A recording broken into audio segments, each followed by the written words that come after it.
as what we have done with the other officers of the provincial government of Cagayan, that after they have been cited in contempt, we move for the detention of the people who are cited in contempt.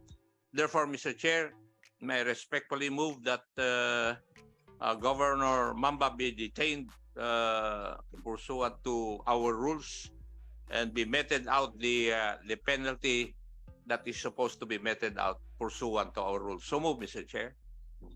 Thank you, Chairman Akop. There is a motion to issue a detention order for Governor Mamba at a maximum penalty of violating undue interference in the rules of House. Duly seconded. Is there any objections? On the part of the Committee on Public Accounts, the motion is carried. So, what's the pleasure of the members of the House, committee? Yes. Yes, Kong Lara. Yes, Mr. Chair, before somebody makes a motion or you decide on the contempt, can I just show a few clips? 1 minute clip, Mr. Chair. Go ahead, Congressman Lara.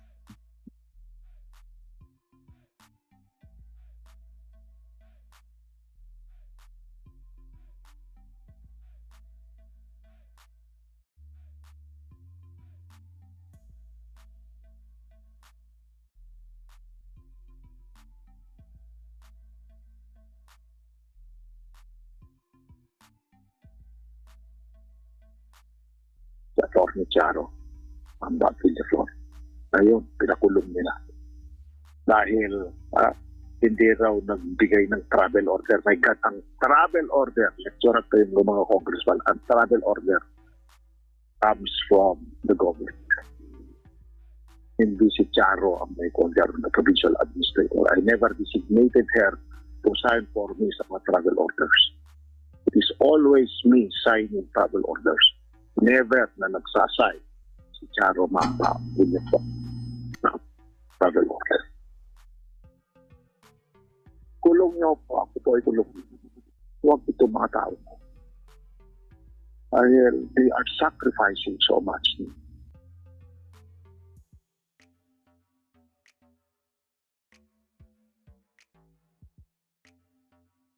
Mr. Chair, that is for the information of this committee. At the pleasure of the committee, Mr. Chair, for whatever purpose it may serve us here. So this interview of Governor Mamba happens after the Siokos order? Yes, Mr. Chair. And what's the specific date, just for the record? 10, 11, August 10 and 11. August 10 and 11. August 10 and 11, Mr. Chair. Thank you. Thank you for that information. Chairman Akop?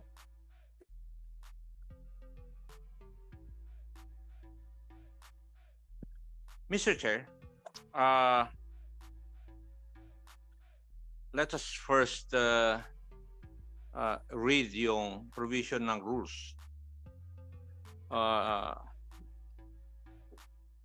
And I may quote, the committee may punish any person for contempt by a vote of 2/3 of the members present, there being a quorum. And it enumerated the grounds for contempt.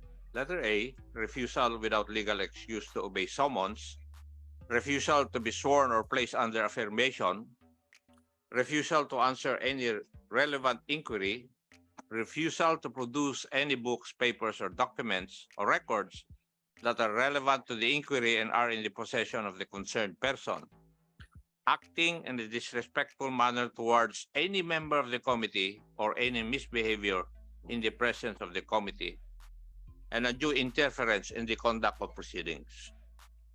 Contempt of the committee shall be deemed contempt of the House. The person cited in this section may, upon order of the committee, be detained in such place as the chairperson or acting chairperson may designate. And for letters E and F, the rules provide for a penalty, which is the exception to the rule, by a vote of 2/3 of the members present, there being a quorum, those cited under Section 11, paragraphs ENF shall be detained for a period not exceeding 10 days in a place designated by the chairperson or acting chairperson under the custody of the sergeant at arms. Mr. Chair, we have cited the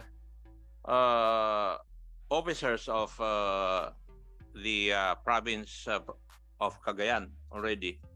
Para naman parehas yung tingin sa pag-meet out ng justice dito sa committees na ito in particular and in the House in general, I think it would be proper that also we meet out certain penalties to people who do not conform with our rules.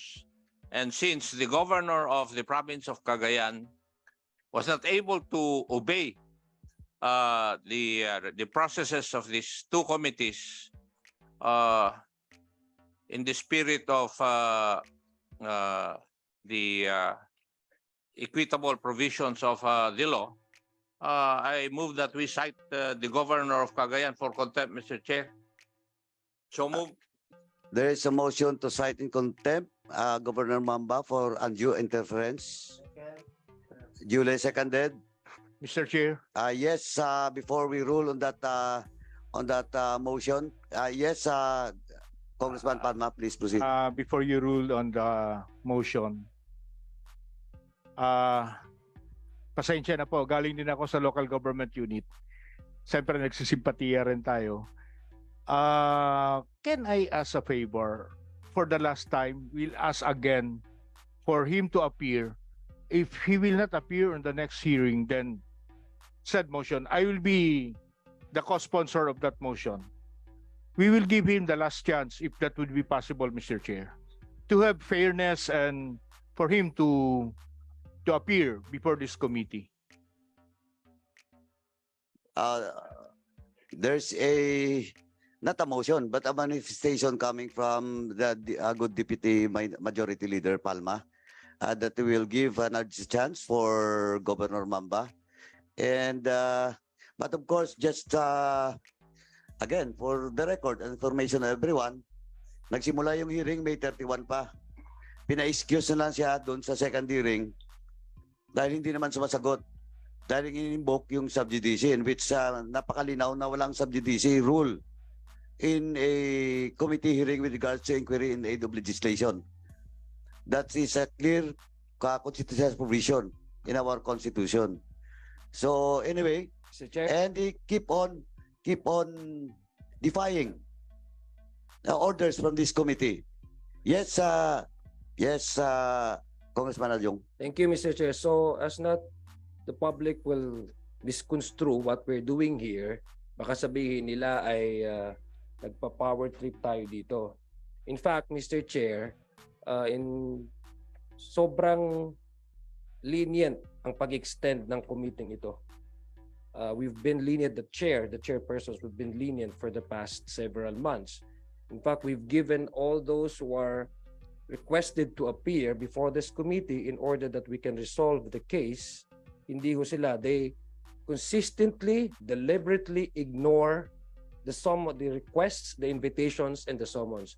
So para po sa publiko, alam niyo po ang ginagawa po dito sa Kongreso as Chair Manong Acop mentioned earlier, hindi po ito dahil gusto lang namin.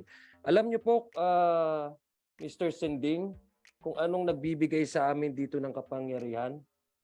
Ang konstitusyon. So Mr. Chair, if all these people who are needed to appear before this committee deliberately refuse to at least honor the invitation of this committee, that is tantamount to violating the very constitution which this committee is given the power to investigate and to inquire.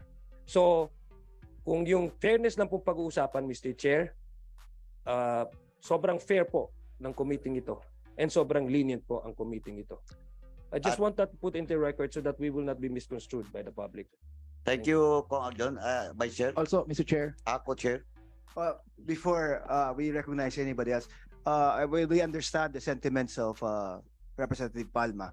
Now, I also would like to emphasize the fact that the defiance of the orders of this committee is not just limited to the governor's presence himself, but the fact that he refused to issue travel orders to employees of the provincial government that have been invited by these committees to appear. It has further parang degraded the authority of these committees. No? So rather than maybe giving him the excuse to allow those under him to disrespect the invitations of this committee, maybe it's also high time that we enforce not only our authority but our legal right to investigate this matter. Mr. Chair, Thank you, Co-Chair. Before I recognize Congress Onavia, let me recognize Kong Brillo. Please proceed, sir. Yes, Mr. Chairman. With regards to the manifestation of the Honorable Palma, I think this committee has given so many chances to the Honorable Gov.Mamba. In fact, we started this investigation since May 31. And of course, we do not forget that Gov.Mamba was once a member of this House of Representatives.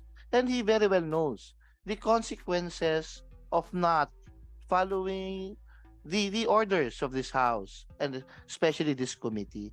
Ang sa akin lamang po, the more responsibility na mas alam mo yung consequences na yan being a former member of this chamber, and giving him 3 months is more than enough para po malaman niya yung mga dapat niyang gawin. And in fact, okay lang sana kung hindi siya pero pati po yung miyembro ng kanyang mga kasamahan sa provincial government ng Cagayan ay hindi rin niya pinapayagang dumalo sa komiting ito, ay siguro po mas marapat na nating desisyonan ang bagay na ito dahil tayo naman po lahat alam ko may puso naman tayo. Pero pag nakikita natin na patuloy tayong binabaliwala, lalong-lalo na ng isang dating miyembro ng chamber na ito, siguro po dapat disiplinahin na natin ang dapat disiplinahin. Maraming salamat. Thank you for that manifestation, Congressman Rillo. Yes, Congressman Onavia. also Mr. Chair, are we not in the possession of the video clip regarding Governor Mamba during his flag ceremony regarding his statement that sino daw yung mga vote buyers, Mr. Chair? Maybe can I request to play? Okay. Yes, please proceed, Before Co-Chair. it is played, I would like to acknowledge the presence of our committee members, Representative Wowo Fortes of the 2nd District of Sorsogon. Sir, thank you. Our Vice Chairperson, Ann Matibag of the 1st District of Laguna. Thank you po.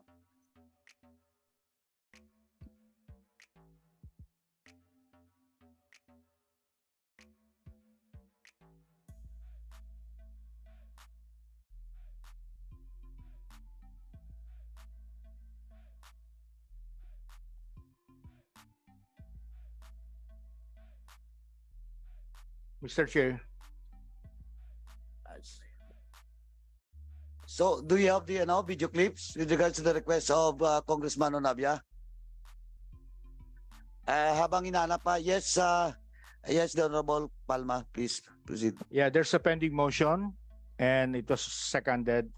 I submit to the wisdom of this committee. Thank you. Thank you, Deputy Majority Leader Palma. Now, there's a motion to cite in contempt Governor Mamba for undue interference, duly seconded. On the part of the Committee on Public Accounts, any objection? The chair says none. The motion is carried. Do I hear a similar motion on the part of the Committee on Suffrage and Electoral Reforms? Mr. Chair, on the part of the Committee on Suffrage and Reforms, I move that we cite in contempt Governor Mamba for undue interference. I so move, Mr. Chair. Second. There's a motion to cite the governor in contempt, duly seconded. Is there any objection? On the part of the Committee on Suffrage and Electoral Reforms, the motion is approved. Mr.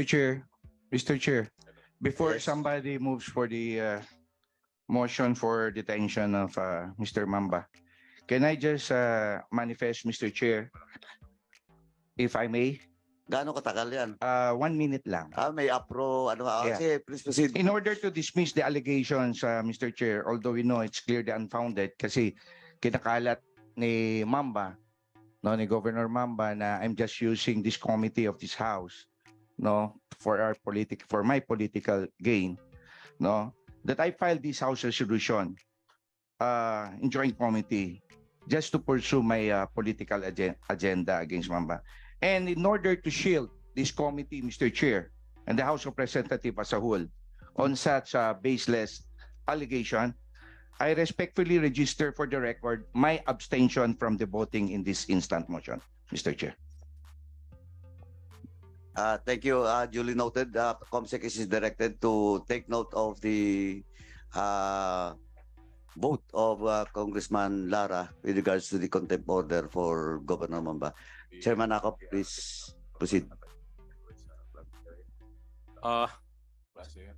Mr. Chair, as what we have done with the other officers of the provincial government of Cagayan, that after they have been cited in contempt, we move for the detention of the people who are cited in contempt.